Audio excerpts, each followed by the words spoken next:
Welcome to Oregon Voters Digest, the program that brings forward the social and political issues that are important to people living here in the Pacific Northwest.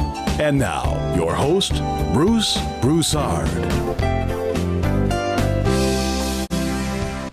Hey, welcome to this segment of the Oregon Voters Digest. I'm just taking off my jacket. As you can see, MDC.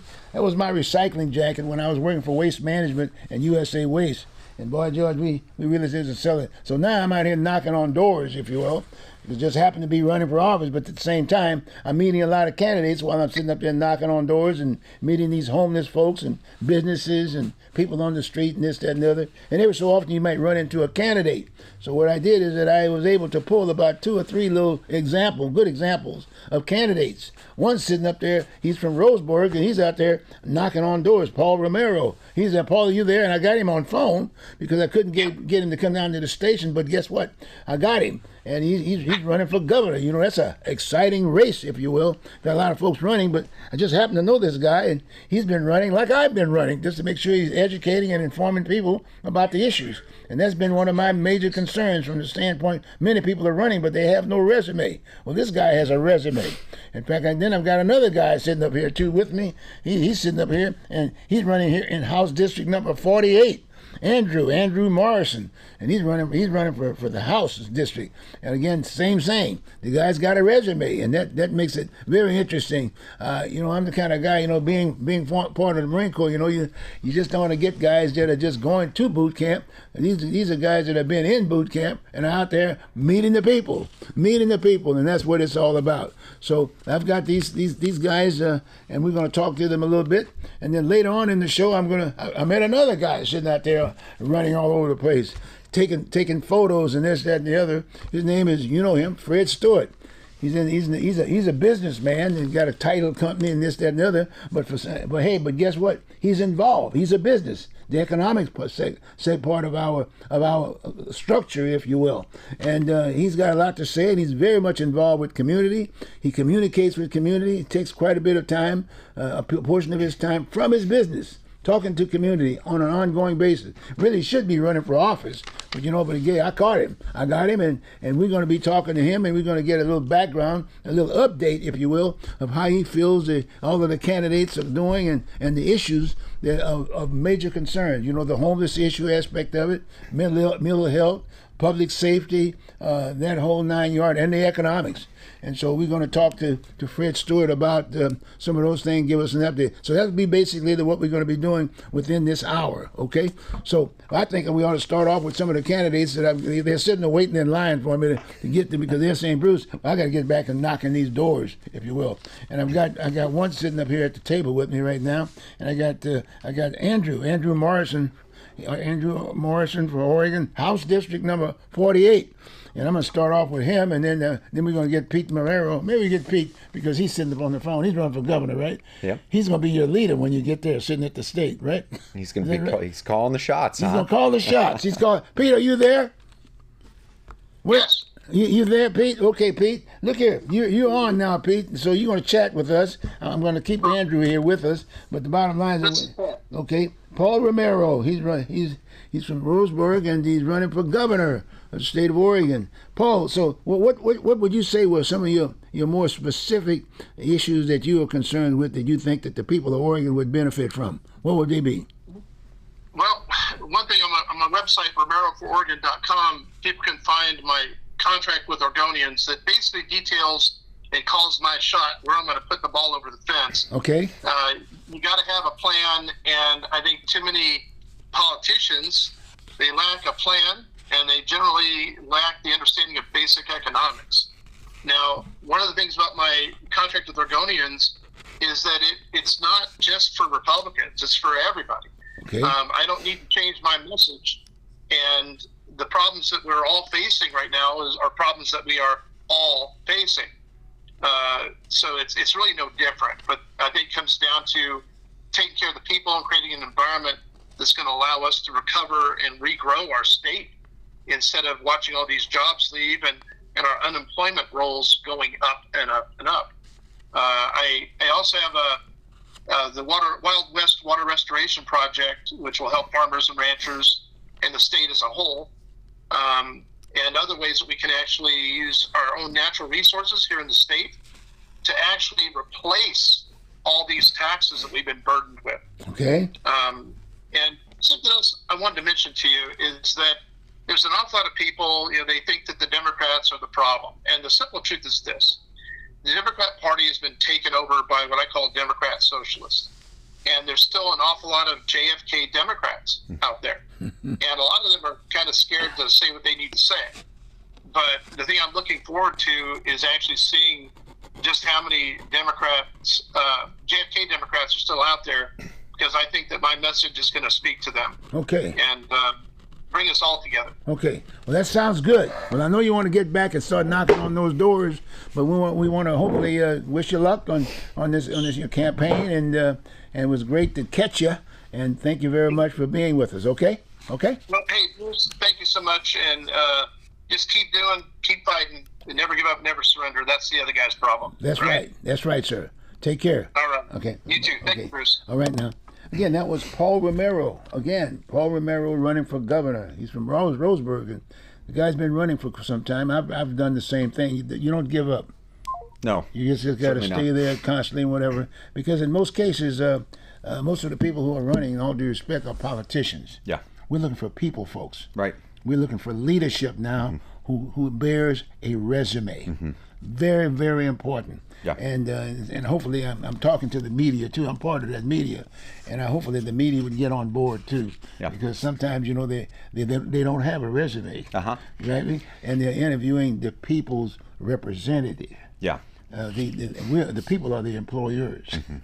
Certainly. Yeah, we're working for them. Exactly. And too often they don't mention that. Yeah. You got me? And because it's whoever has the money for advertisement. Yeah. Is that kind of stuff. Well, we don't need just advertisers and politicians. And I'm not. They may be good folks. Yeah. But let's get on board. Yeah. It's not just a business thing. We like the economics because we need the jobs and this, that, and the other. But the fact of the matter is, we in Oregon now we're really needing a representation of leadership and knowing what our role is and what our lane is. And so you were one of the guys that I was very impressed with, because Andrew, you're right down the line. You've got a resume, and thinking about those three major issues that we have here in the city of Portland, in this area here, and whatever, the whole issue of homelessness and public safety and mental health and this, that, and the other. A lot of times you see a lot of these folks when you're sitting in that bench. You got me? Because I've always the other thing I've been pushing, and you're right there in line, is that we need a controlled environment to solve the problem with homelessness. Yeah. We have to take them off the street and this, that, and the other. And we have the system. Yeah. All we need to do is build from the system. My point is that if they commit a crime, to a certain degree, it's not a crime per se, but the fact that they're doing something that's totally out of line with what we are as a community. Yep. You know what I mean? So when they go to court, when they get picked up, they go to the institute. They go to a controlled environment area. Sometimes saying the jail, but it's not a jail. It's just a confinement aspect of it. They get cleaned up. They get, the hygiene, the whole 9 yards. Get 3 meals a day, or they get the clean food and whatever. And then at one point in time, they have to see the judge. And when they see the judge, he's got the file on these individuals, got their background, they got a social security number, so where they're going, this, that, and the other. And then based on what he gets from the county or whatever, the county jail or whatever, that packet, he checks that out, and then he looks at things and whatever, and then he gives the person the sentence. Yeah. I'll let you go through that process. Sure. Yeah. You're the candidate. Yeah. Okay. That's a big can of worms. Okay, go ahead on. Talk to us. Just a little bit about my district. Yes. So, okay. and me as a candidate. So you talked about the resume. Right. I have not been involved occupationally in government, which I'm darn proud of. It's something that's been on a volunteer basis, on a citizen basis. I was finance committee chair for the city. I was city councilman, lowered property taxes 3 cycles in a row, 3 budget cycles in a row, gave over 10% back as a refund to the citizens of the surplus that was sitting there that couldn't be spent. Wow. So rather unprecedented. Okay. Fiscal responsibility is used to be historically the Democrat way of doing things, and I think that they can really hang their hat on that. You talk about the Kennedys and even the administrations in the 90s. had successfully done that. And I think fiscal responsibility is a something that is a rarity now, unfortunately, and something that I've practiced in my role. I occupationally I'm in software executive. I own a couple small businesses with my wife. We have 5 children. Grew up in the district, went to church in the district, went to school in the district, and then moved to the south area of the district. And it's a calico of diversity of culture, diversity of thought, diversity of economics. I've got a large amount of farmland in the south area, which we need to be mindful of. They battle a unique fight against Metro, and I say against because Metro kind of does what Metro wants, and they've expanded the UGB out into farmland. They contracted it and expanded it, and it's putting these farmers really in a state of flux. Property values and functionality is something that is really complicated within the UGB, and up into the north area we have a little more historic, demographic. We've got a lot of elderly folks who have been there since the 40s and 50s and 60s, and they're being taxed right out of their communities. We're seeing you had mentioned a lot of homeless creep come out into that area, and Oregon's homeless problem cannot be addressed without mentioning mental health and drug issues. Over 80% of those who are on the street today have either mental health, suffer from mental health issues and or drug-related problems. So if we can tackle it from that standpoint, we're going to be so much better off. We'll carve out a huge amount of the homeless issue from a large percentage point if we can empathetically address the mental health and drug issues. And a lot of that has to do with civil commitments and real empathetic approach to putting folks into facilities where we can get them clean and get them stabilized from a mental health perspective. Oregon's history, really our mental health history goes back to the 60s when the feds pushed mental health clinics out into the communities, wanted to make them more community-based rather than asylum-based, centralized. Tom McCall received a great amount of funding from the feds, and Tom McCall's first action was to send it to Washington, saying we don't need it. First big financial mismanagement action. And Tom McCall is a Republican. I look at that and go, okay, well, that was a big mistake because we've always needed support in that area. And we've always, from the beginning, failed in that area. We closed Damish, we closed Pendleton State Hospital, we built a neighborhood on top of Damish. And the misnomer is that these facilities are non-empathetic, that they're terrible facilities and there's terrible things going on. It's not the 40s and 50s and 60s. We're not doing frontal lobe lobotomies, and these are true empathetic facilities, especially modern day. Our healthcare involved in these facilities are phenomenal individuals. They're well trained, and unfortunately we're closing it, and in response to that we're asking for more money and more money and more money. Like you said, the DSA is taking over our native, our historic Democrat Party. And I grew up in a household where my mom's a hospital administrator, Kennedy Democrat. My dad is a Reagan Republican Teamster. So if there's a whole mix of thought there, I grew up in it. And I see both sides. I see the compromise where most folks end up in the middle. And my goal is just to bring people together and say what we're doing is not working. I mean, when I have the current Democrat elects coming in and saying, look at all that we've done, and it always is attached to big money. Where does that money come from? First off, it comes from our economic system. It comes from our business owners.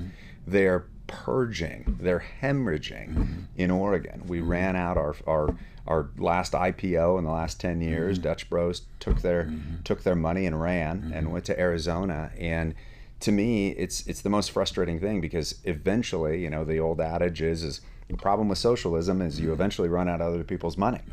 And I'm looking at this going, where is that tipping point where people say, this is unsustainable. You know, we talk about sustainability and all this, and this is the most unsustainable practice we have seen in Oregon in our history.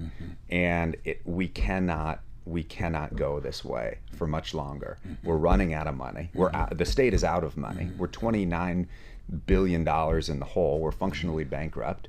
We're going after the people now with these gas taxes and with these really cannibalistic practices, and we're funneling it back into a homeless, complex. I mean, it's the homeless industrial complex that is just complete waste. And I'm looking at this going, okay, look around. Whoever is in charge, which we've had one party rule for the last 39 years, it's not working. And so to bring back some moderates, to bring back some common sense on both sides of the aisle is really necessary, and it's going to be catastrophic if we don't get to that point. We have 3 seats to flip to take the supermajority away. Caucus is ranked, my seat is number 2. So, I mean, it's governor and then District 48. All eyes are on this district. It's a mix of Portland Metro. What are the boundaries? Yeah, good question. So we have Boring, Damascus, all of Boring and Damascus, a sliver of Happy Valley, east of 172nd, and then we've got a big chunk of Gresham, my hometown, and a bigger chunk of Multnomah County, southeast Portland. So I span 2 different counties, Clackamas and Multnomah County, and like I said, I haven't left the district. I went to school, church, grew up in it. I'm in it now. I've been in Damascus for 15 years. I understand all of the nuances, and I understand the challenges that every demographic is dealing with because I've lived it. I've struggled as a young person, financially and things of that nature. And it wasn't a government program that pulled me out.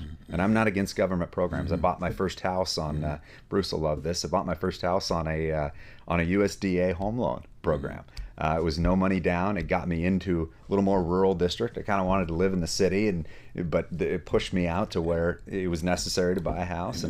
And I was able to use a government-backed program, not a government-funded program. There are 2 very different things there.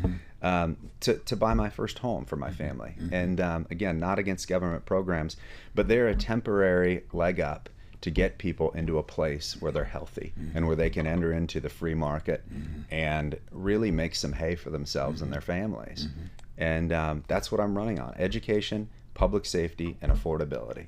And every Oregonian, whether you're Democrat, Republican, independent, non-affiliated, those are 3 of the most important things for everyone. And unfortunately, from the ranking standpoint, we rank at the bottom of all of those. We're the 4th worst in education. We're the 5th highest funded in education. So money doesn't necessarily equal performance.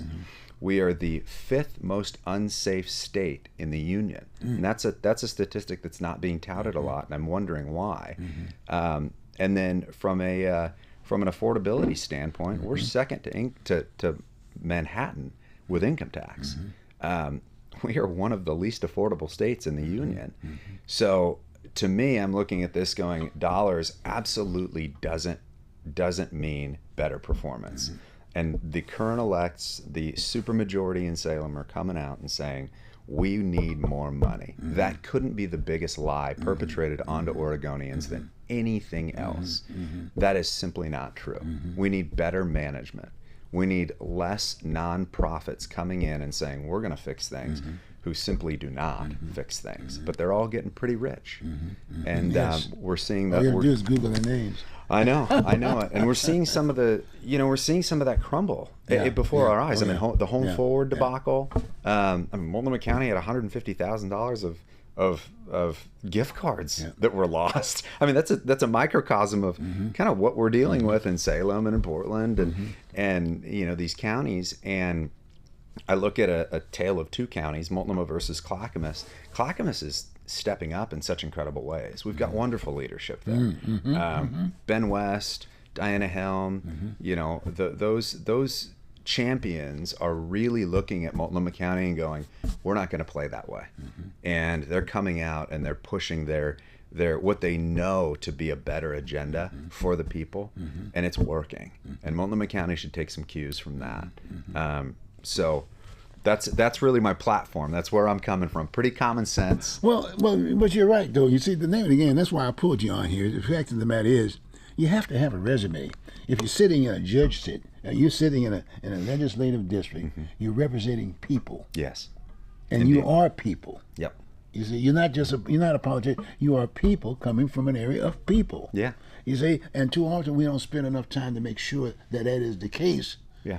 When these folks are introduced to the masses, okay, Yeah. and when you think about it from a historical standpoint, back when this country was put together, if you will, it was some businessmen that got together. Oh, sure. Think about that. Yeah. See, the businessmen got together. Yeah. And They were creative. They were creative, Yeah. and they developed this country, and then it got down to the point where all of a sudden other people need to get involved in the process. Yeah.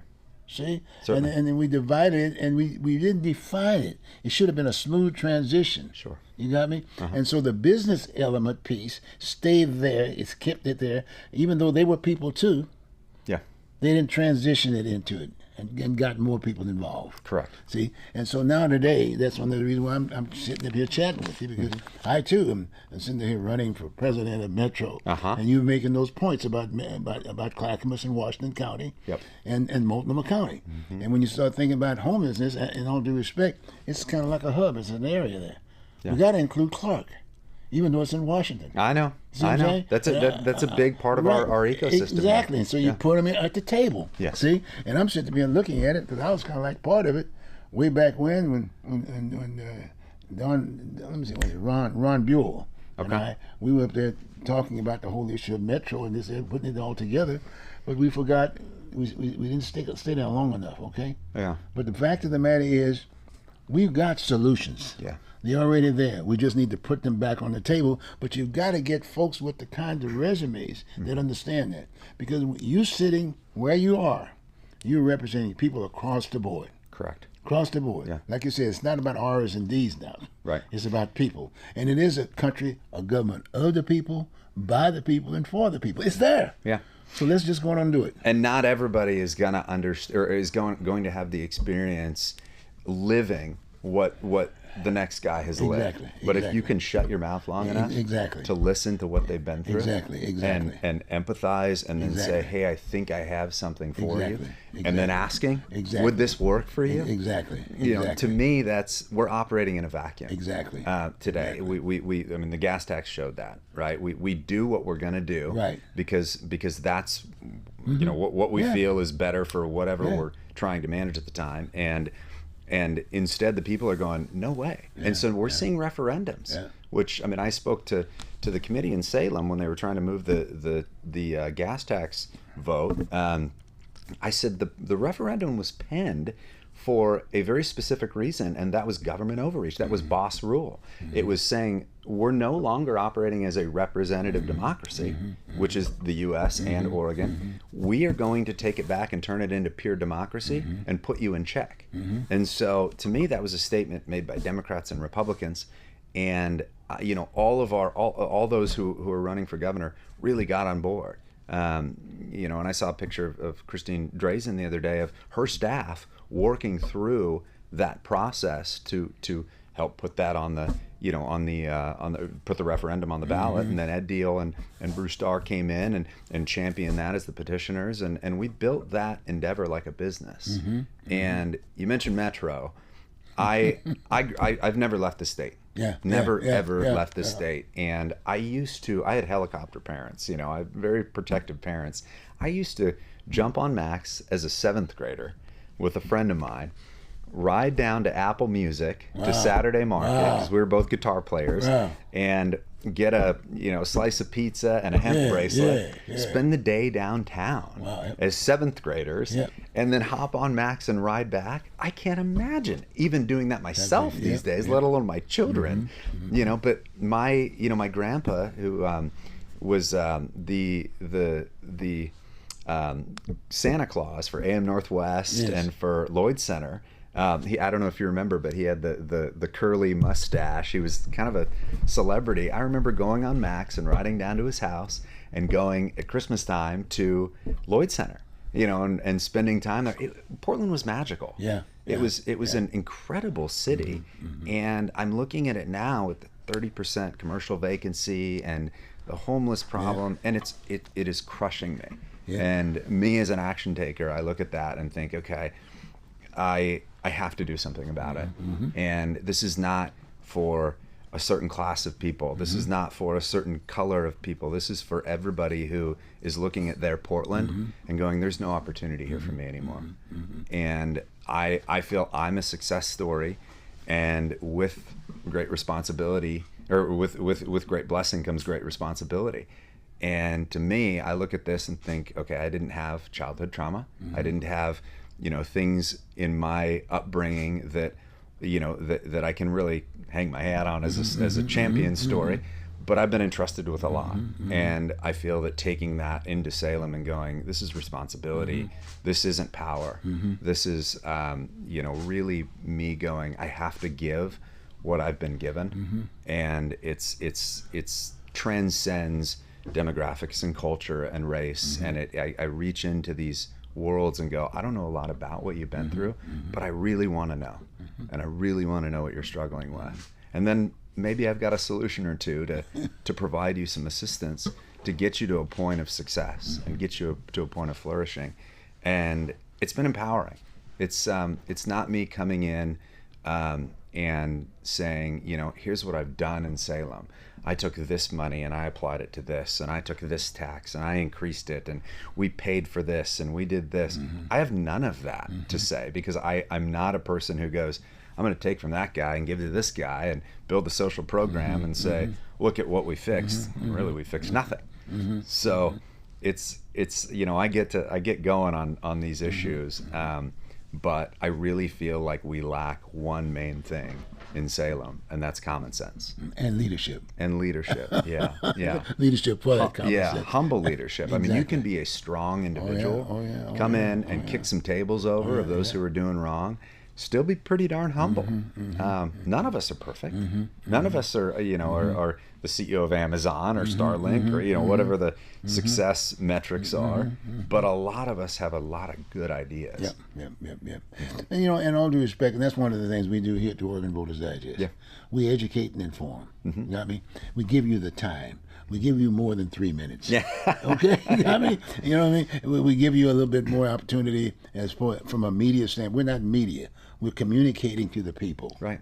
Got me? And we need to do more of that. And hopefully media is looking at this and saying, well, we need to do a better do a better deal. Yeah. Give people the opportunity to articulate, i.e. their positions, their platform. Got me? And we don't clearly do that even from the standpoint when we announce the fact that we're looking for folks to blah, blah, blah routine. Yeah. Got me? Yeah. And we need to do more of that, because there are people out there that have those backgrounds. Sure. But they don't want to go through all this other stuff. You know my point? Yeah. So hey, look, you did the job. I mean, that's exactly what I want. That's why I snatched you off the street, knocking those doors to get you on here to give an example. So I'm saying to you voters out there, hey, this is what you need to do. I realize we're doing the vote by mail aspect of it, but maybe we'll add some consideration. I liked the idea when people were basically doing the OX routine. You remember that? That's one of my first memories. That was the best because you talk to people. You can talk to people at the library, the grade school, everything. Yeah, filling out the ballots with my folks. So please, you got to vote now. You got your ballots in your hand, but you're doing this now. Tell the folks that are out there, hey, look, here's a guy here that's got it. If there's some other individuals that call them up and ask them about their platform. Yeah, please do. And I respond to all emails that come through. Yeah. I'm very accessible. I'm keenly interested in Metro. Oh yeah. Yes. Because that is a apparatus that to me is way overbloated. Okay. And they're a tertiary. Well, once I sit in the seat, we'll take care of it. I can't wait. No, we'll take care of that there. Yeah. Well, look here. Thanks again for coming. Appreciate it very much. Appreciate it, Bruce. Hey, I'll see you then, right? Okay. We'll work on those issues. Yes, sir. Okay, good. Yeah. All right, there you go. You got Andrew, and what we're going to do now is that we're going to just go with community television. Fred is sitting in the audience. We're just going to let you guys switch the seat. Sure. Yeah. We'll keep your piece up there. Is that okay with you? You mind? You don't mind, Bruce? Okay, you don't mind? Okay. You mind? No, I don't mind. Come on in. I'm going to stay and watch. Come on in. Yeah. Come on in, Fred. Okay. Okay. Now we're going to get Fred, who's, as you note, he's a community person, big time, gets involved. He's a businessman first. He understands that. he's got to pick up that rent. And he definitely got to get that stuff and whatever. But the fact of the matter is, Fred's been around of all the areas that we're talking about, all the issues that we've been talking about, and he's been very vocal on that piece. He's not running for office. I'm going to suggest to him this next crop around, he needs to run too. He can still do the same thing, no problem. But he'll have something in the front of his name. Maybe they'll give him more than 3 minutes. Yeah. Okay, but he gets more when we're sitting up here doing this piece. Fred, what do you think? Give us a little update. Tell the voters what we should be doing. They got their ballots. Yep. They're going to be voting over the weekend. They will be showing this. I'm telling them to Google, if you will, just Google the show, Oregon Voters Digest, or whatever, or Google Fred, or Google me. Yeah. And it's going to be there. We're going to be on it Saturday. The first thing they should be doing is they should be looking at social media, looking for these candidates' websites and Facebook groups. Yeah. And start the research there. Start learning about these candidates, starting from these candidates sharing themselves. Talking to media now. Talking to the media. You're talking to media. Yeah. You can't trust. You can't trust journalists right now to be accurate when it comes to talking about candidates. Yeah. We've got a lot of old fogies in journalism right now. Their business model, as well as their personal egos, their professional egos, are based on this time of the year, on who gets elected and who doesn't, and it has really nothing to do with what's in the best interest of the public. Most of these journalists, most of our editors at the Oregonian, as soon as they retire, they leave the state. It shows you how much they care about Oregon. When I was growing up, I met a lot of the old editors and stuff like that. And when those guys retired, they might sell their house and, they might move from, East Moreland to, some other part of of Portland, maybe buy a condo down on the riverfront like one journalist did, or move out to Beaverton. But they didn't leave the area that they had been serving for years. You know what I'm talking about? That shows you the type of character of people that we've got right now trying to tell us who to vote for and who not to vote for, And so you have to put a little bit more work in than, unfortunately, that our parents used to have to do and our grandparents used to have to do. So what you do is you start with what the candidate is putting out there about themselves. We're a small community. As big as we are, there's only about 4.5 million people in Oregon. Relatively, that's kind of a small state, small population. You're going to know someone. If this is a viable candidate, you're going to have some connection to them on Facebook. You know what I mean? If somebody you went to school with, or you work with, or you live next to, there's going to be some connection. And just start asking questions, or start reading what other people are saying. The proof is in the pudding, as they say. And there's a lot of things you got to think about. We've got a surprising number of people who are professionals choosing to walk away from their professional life to go and jump into politics right now. Now, what I tell a lot of people, you take somebody who's working, running for the legislature, that's a pay cut for a lot of times. Big time. A lot of times. Huge pay cut. Yeah, there have been people, very good politicians, very good legislators who have literally, they've gone bankrupt. I'll just tell you. You'd be surprised how many top-level politicians that you like, that you love, their ultimate sacrifice was the finances of their family in order to play politics. Politics nationwide, it's not just in Oregon, is a rich man's game. If you look at our original legislators and stuff, they were all timber guys, land guys, business guys. That's how we started. Or lawyers who represented those guys, or bankers. When I was a kid, I remember listening to, he owned Roseburg Lumber, Mr. Ford. And he was one day having lunch with a bunch of other people. I won't mention all their names, but looking back, to me, they were just old men. They were just old nice men, but they were historical men. And they were sitting there having lunch over at the Columbia Edgewater and talking. And he was talking about, yeah, man, I might have to go out and fund another bank. I mean, these lumber guys are making so much money for decades But they had in jobs, Oregon. though. They Well, were creating I know, but what jobs. I'm getting to And is that was what made up our legislators, many of Okay, our all right. politicians. That small group. And that's why politics in Oregon, as well as other places, is so expensive. It's a rich person's game. So when you get a person who's not rich, they're middle class, they're doing well, they're not broke or anything like that, but they're jumping into a game that has been made from the very beginning for the wealthier guys, in the state. It's a sacrifice. It's a sacrifice, okay? And if so when they jump in, they pour all their heart into it, they put all their finances into it, and then they have to deal with I'll just say piss poor journalism. There's a lot of guys here seeing, and I'm sharing this with you so you understand why the best people don't run, okay? Because there's some incredible people out there. Anyway, they're saying, well, what? I can't put my family through that. I mean, Ted and I don't always agree. We don't always see eye to eye, but I just see what Ted just went through, and I'm not going to put. Whereas, we'll get some activist, politician who's got a trust fund or is having sex with someone who has a trust fund who will fund their lifestyle, you know what I mean?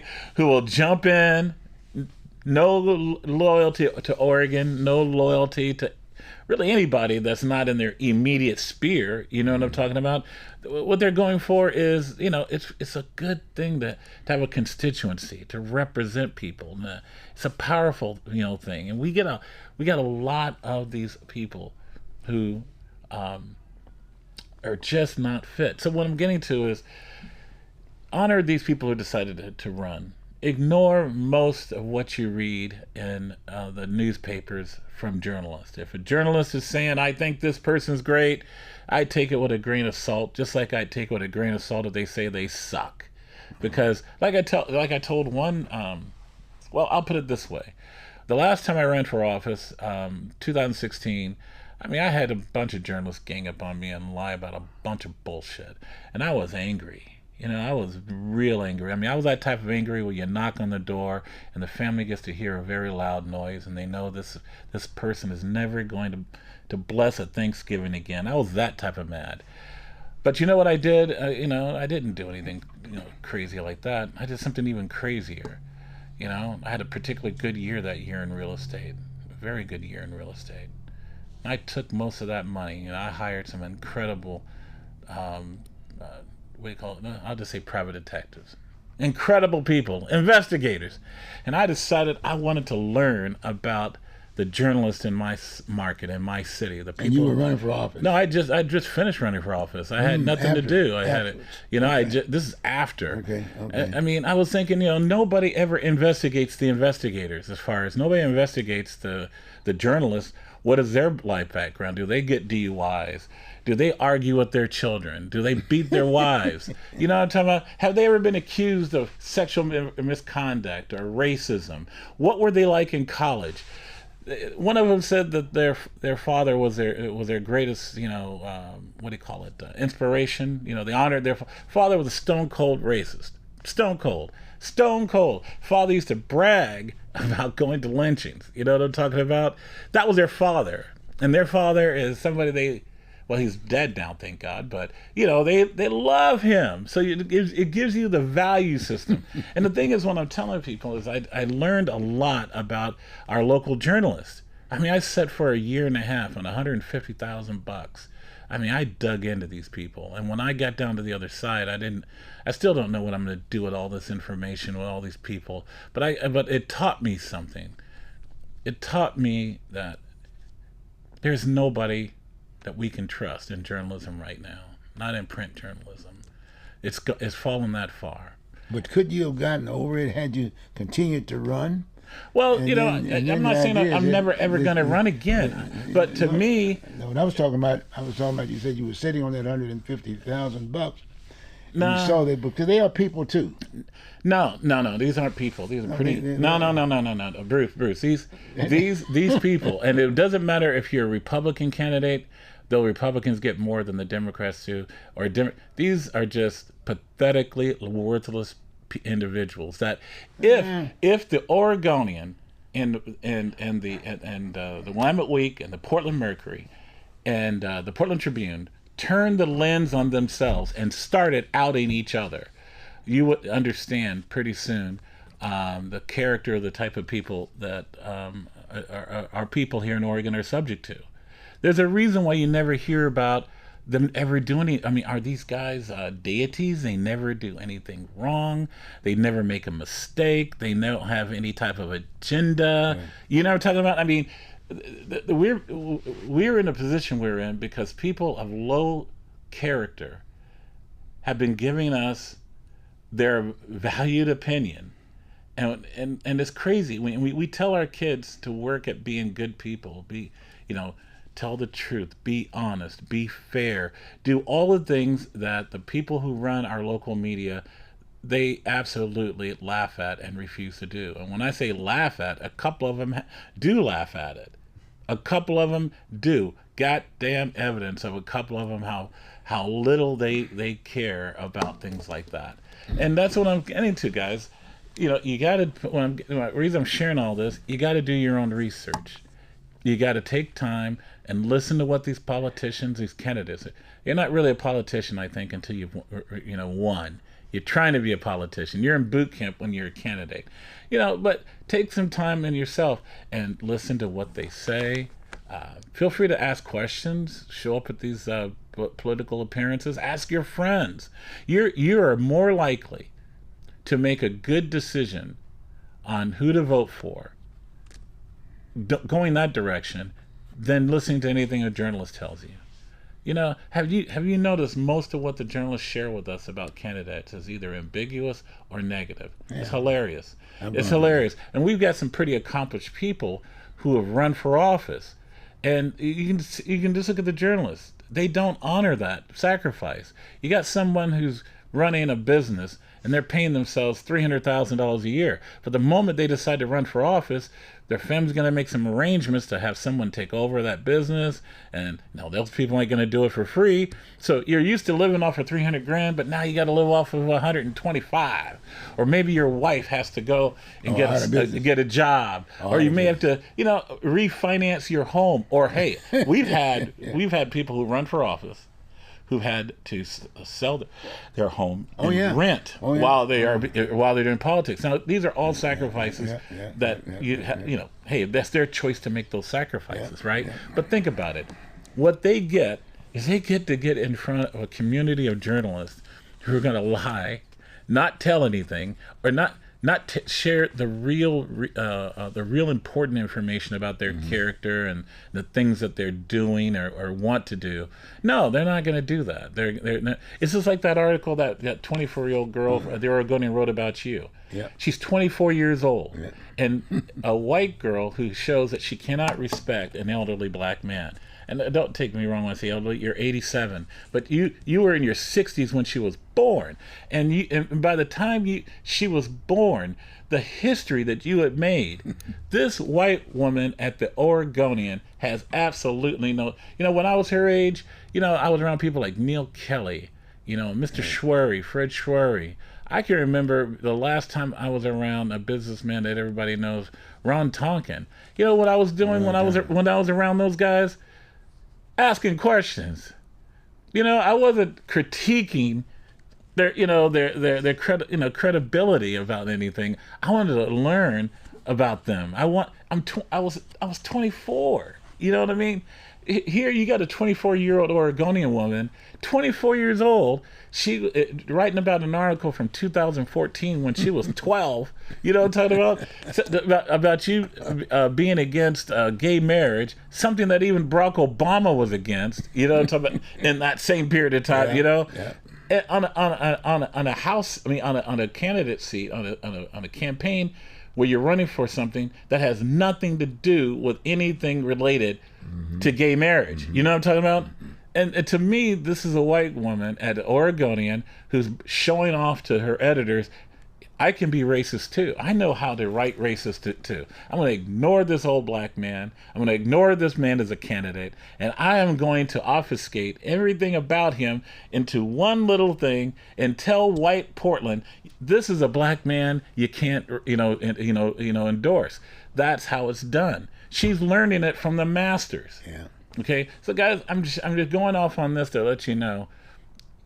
Trust your instincts.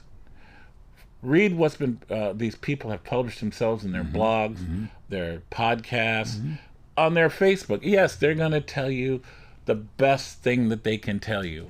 But you know what? Notice when you do this, most of the best things they tell you, the journalists ignore it.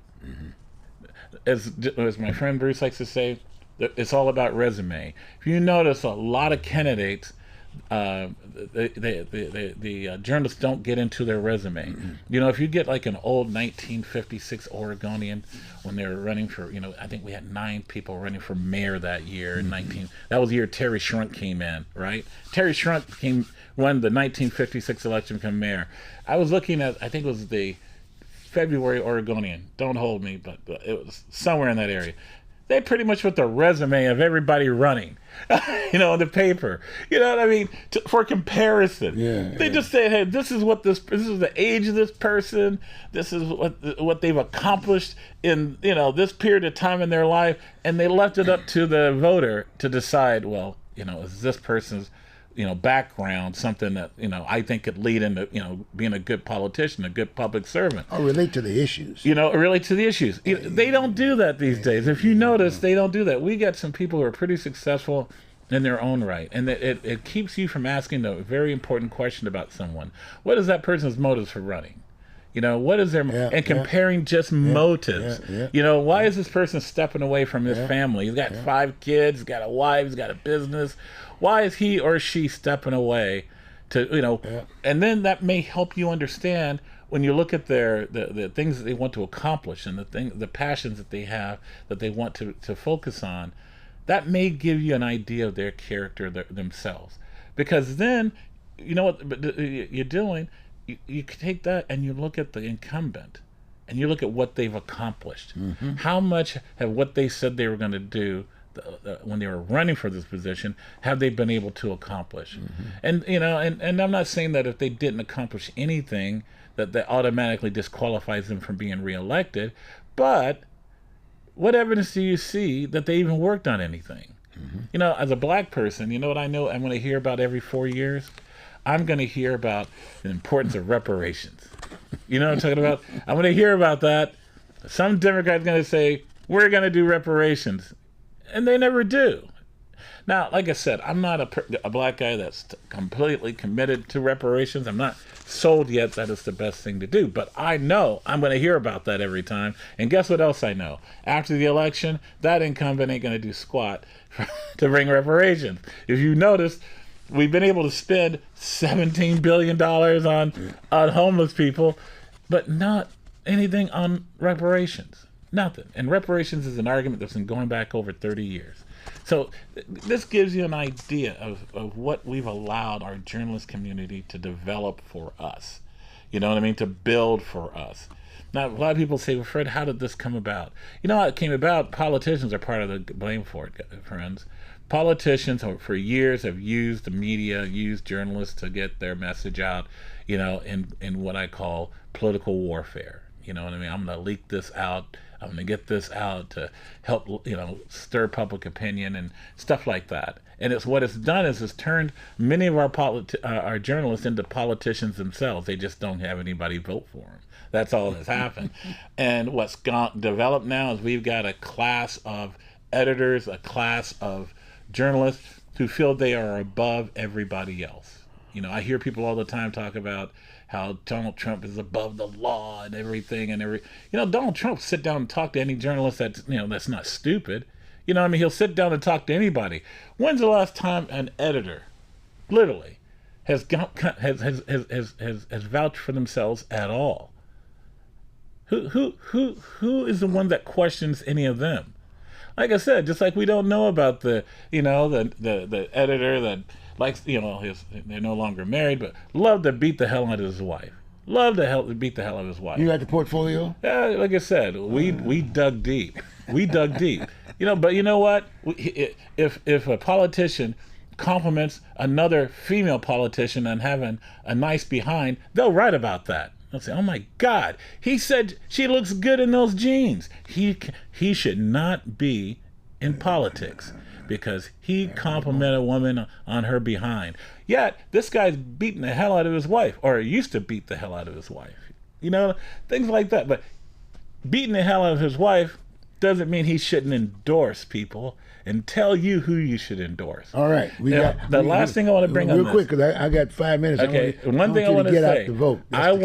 I want, starting after this election, I want the journalists of Portland to start something, a new tradition. You start calling each other out on things. You start writing about the DUIs, and you start writing about the affairs and everything like that. You do this. You treat each other like you treat politicians. With the understanding that you'll run for office. Oh, I don't know. I'm too busy trying to be a businessman. I'll never say never, but I'm focusing on building the first black-owned escrow and title company in the United States, and I'm very proud of that. We'll do that. And also too, every once in a while, the people I work with to develop, what I call that endless summer I had in 2016. Every once in a while, stuff pops up. You know what I'm talking about? And we are keeping track. Let's say we're keeping a database. Let's say we're just keeping a database. Because we got some people here that like to lie and cheat. My family and friends. You know what I'm talking about? They like to lie to the people that I love. And if you don't think that I don't have hard feelings about that, well, we know that. You're wrong. Yeah. Tell your wife, Yeah. tell your husband, Fred Stewart hates me.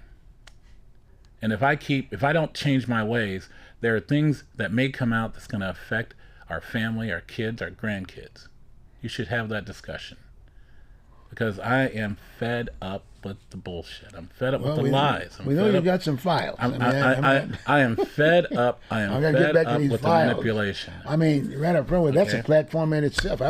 Who would even run against you? And I want to see our journalism community to be more encouraging to people, everyone who decides to run for office.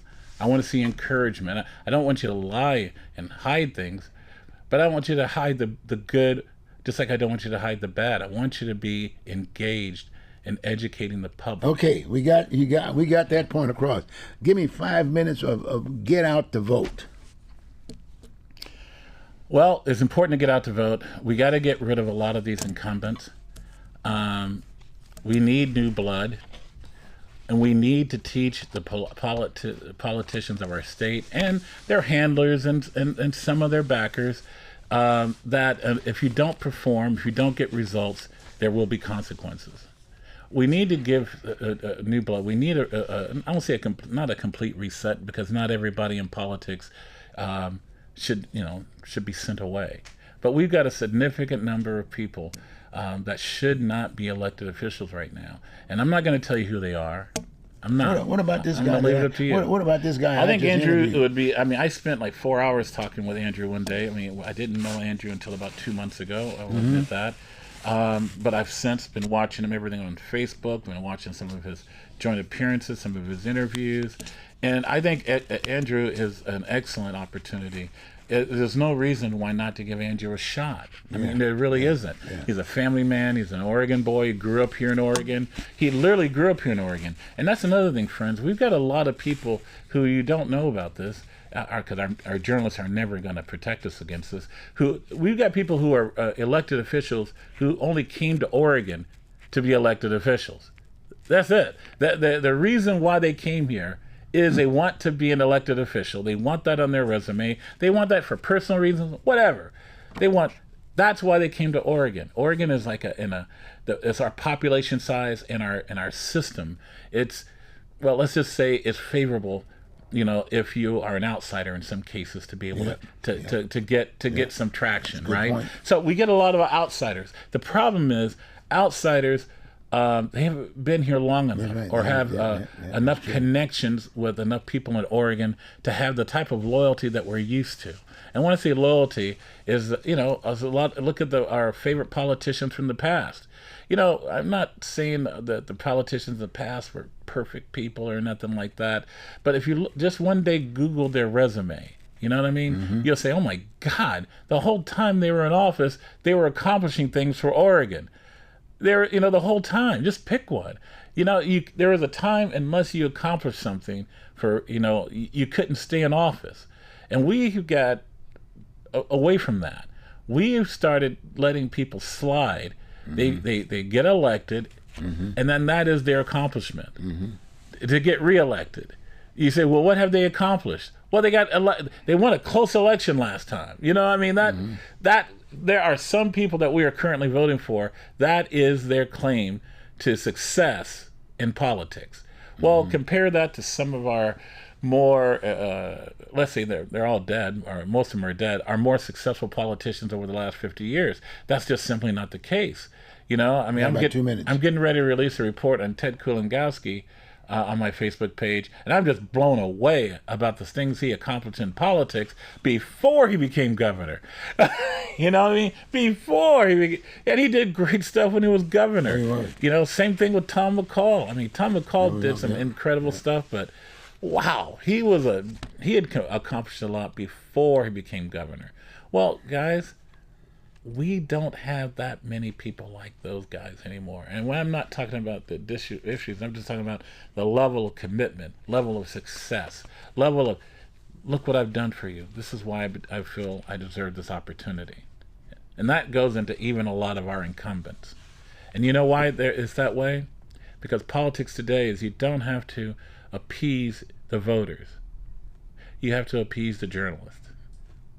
If the journalists are okay with you, then they're going to make sure you're in the news enough and get the endorsements and stuff that the average Oregonian will just vote for you on name familiarity alone.